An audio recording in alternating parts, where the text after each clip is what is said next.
Наследивме распаднат систем, алармантна состојба, која што мораме брзо да реагираме.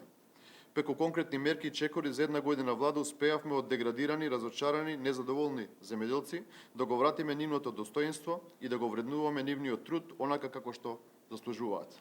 Исплативме на 9 милиарди денари за останати и тековни субвенции на над 70.000 земјоделци.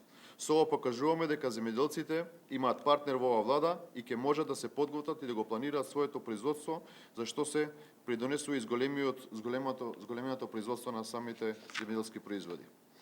Донесовме интервентни мерки кои што им помагавме на земјоделците. Дополнителни субвенции за производителите на слива од 5 денари по килограм, дополнителни 3 денари за предадена килограм пченица од минатата реколта, за ориз до производителите дополнителни 6 денари за откупена килограм оризова арпа од исто реколтата 2024. Зголемување за 100% на субвенциите за производителите на јачмен, односно од постоечките 6 на 12.000 денари субвенција по хектар.